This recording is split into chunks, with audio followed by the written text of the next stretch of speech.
This episode is brought to you by Voco Hotels by IHG, where you should prepare to be charmed. From Chicago to Myrtle Beach to Saranac Lake, each Voco in the U.S. has its own local flavor and unique detail. Our hosts welcome you with little extras, and you'll find rooms for catching up on me time and full-service bars and restaurants that are perfect for us time. Come on in and live the Voco life and book your next stay at vocohotels.com. VOCO hotels.com.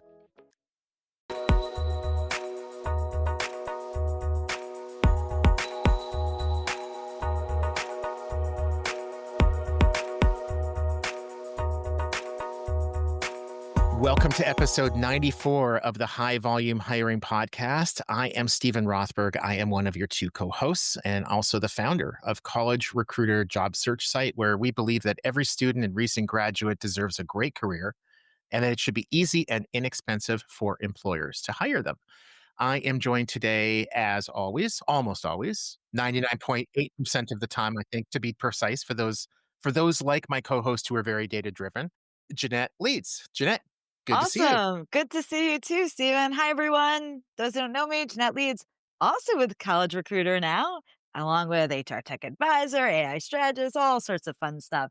And we are joined here today, really excited, with Sam Fitzroy, who's the CEO and co-founder of Dalia. And just so excited because today we are going to literally talk about how if you can increase your career site conversion rates, literally you can save 50% of your job board spend, like 50%. So welcome, Sam. So happy to have you here today. It's great. Thank you. Great to be here.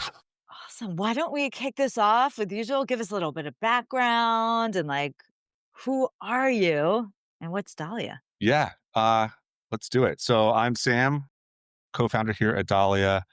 I live in Massachusetts, just outside of Boston.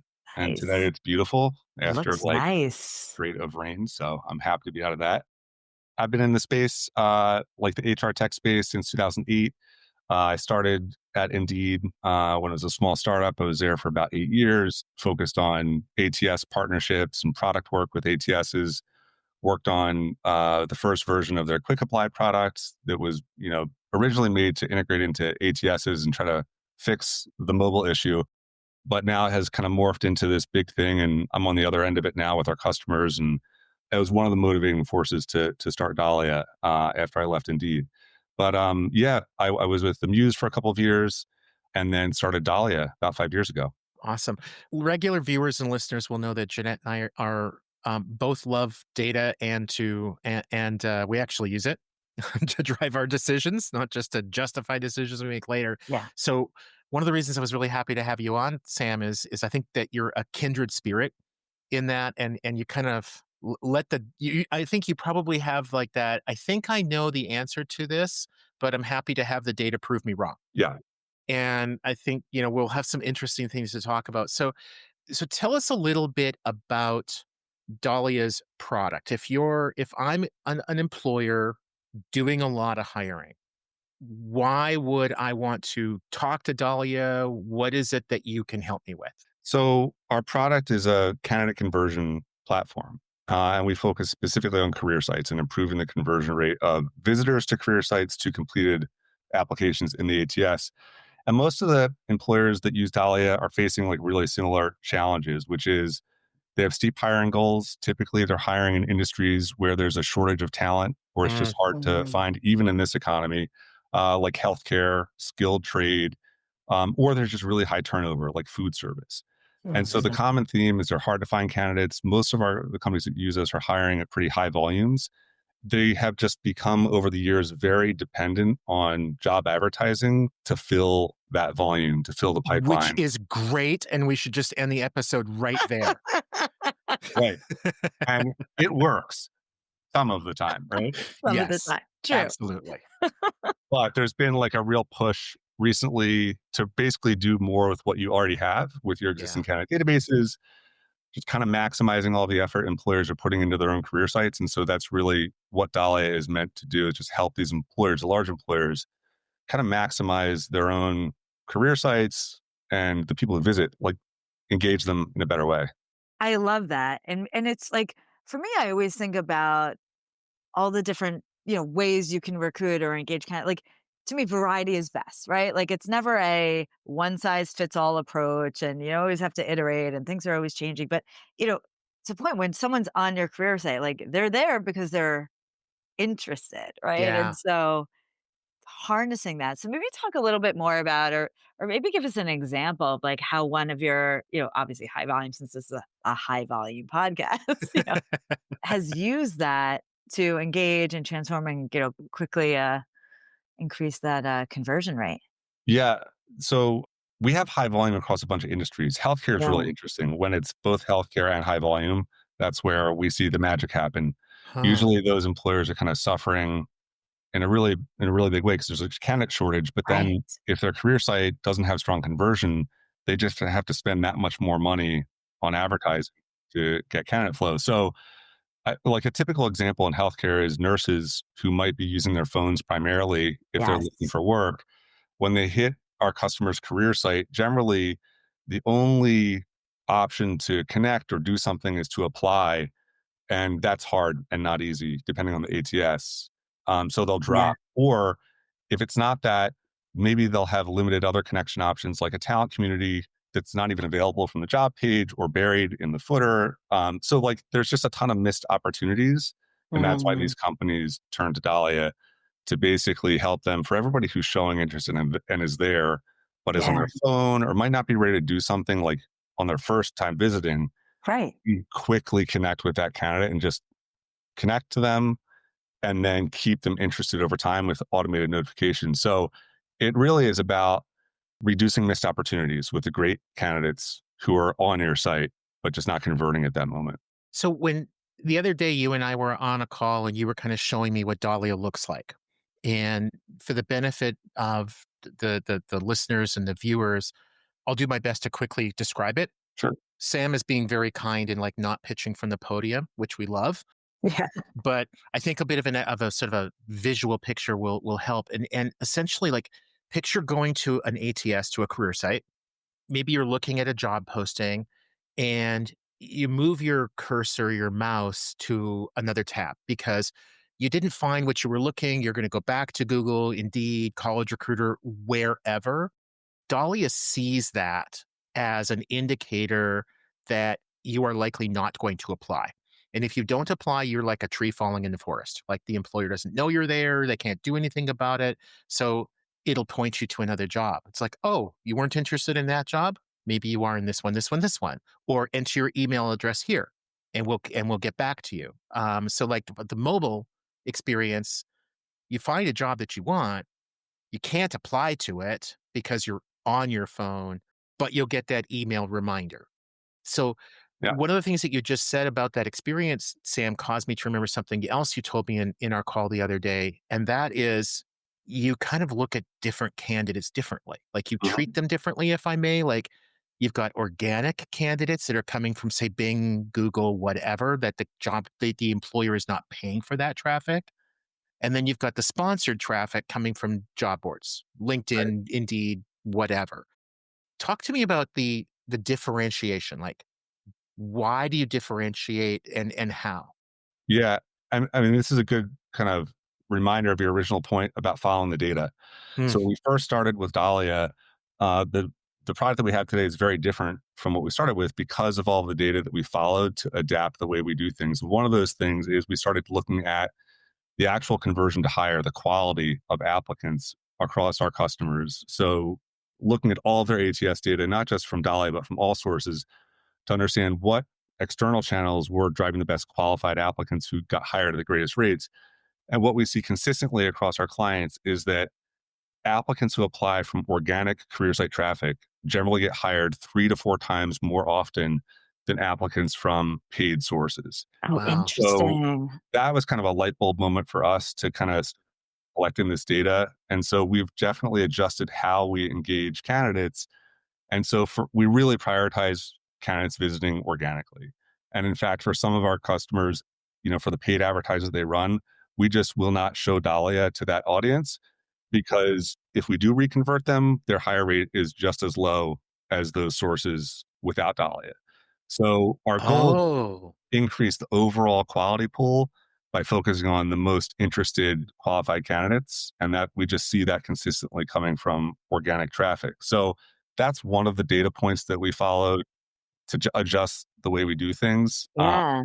And then we've learned all kinds of stuff about how the form loads, when they load, etc. So that's also been fun. Welcome to The Human Role, your go-to podcast where HR and payroll collide with innovation.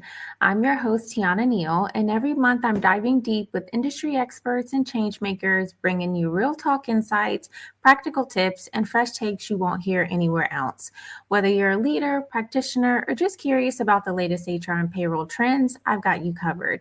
Ready to roll with the best? Tune in for fresh perspectives, actionable tips, and the knowledge you need to roll forward with confidence. Subscribe now and let's transform the way you work. That's really interesting. So I'm like really focused on like all, Gen AI, chat GPT, like all that stuff.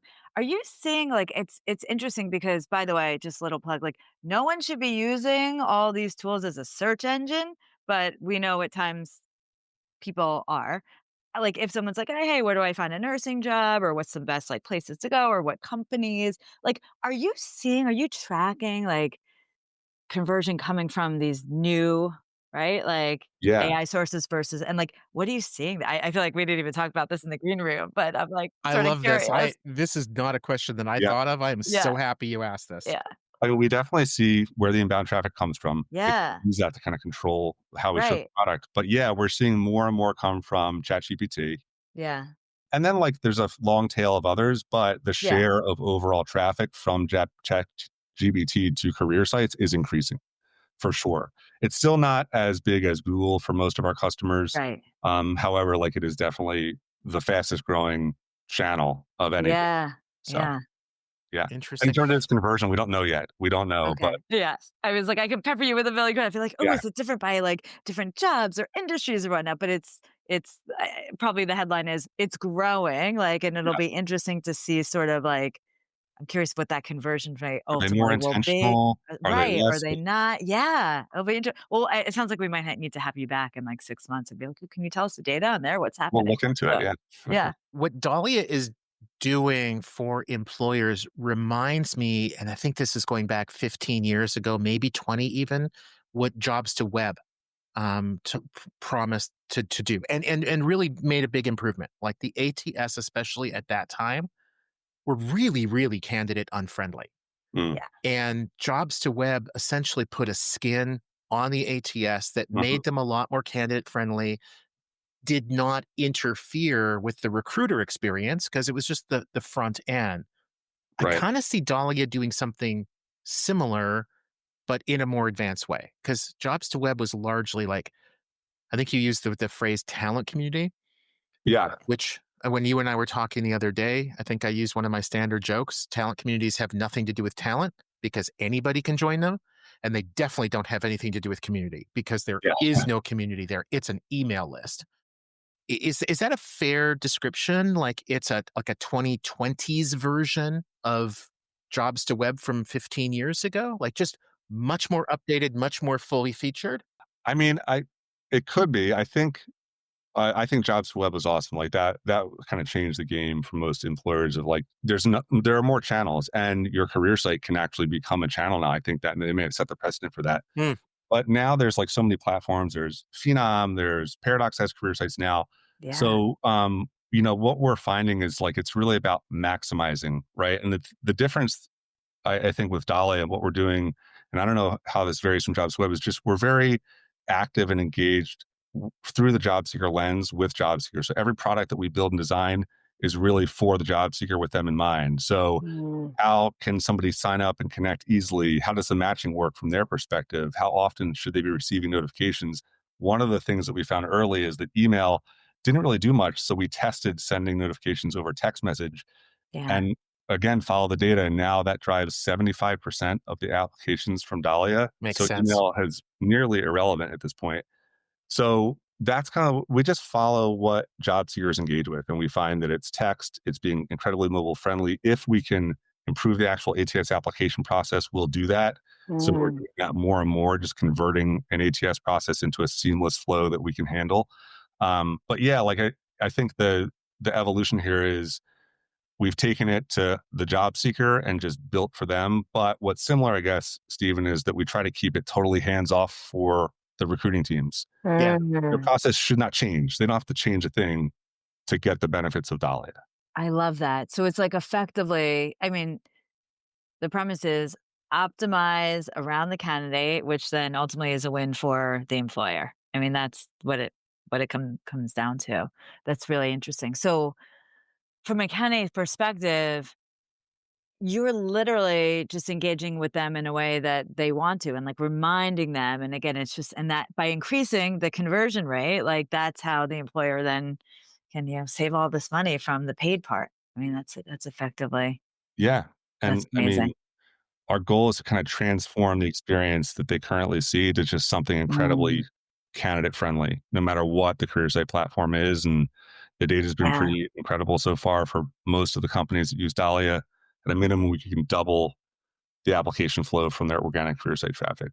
And depending on how big that company is, that can make a really big impact on their Yeah. need to spend on job advertising. So From a high volume standpoint, again, everything's being done at scale. So that has a huge, huge impact.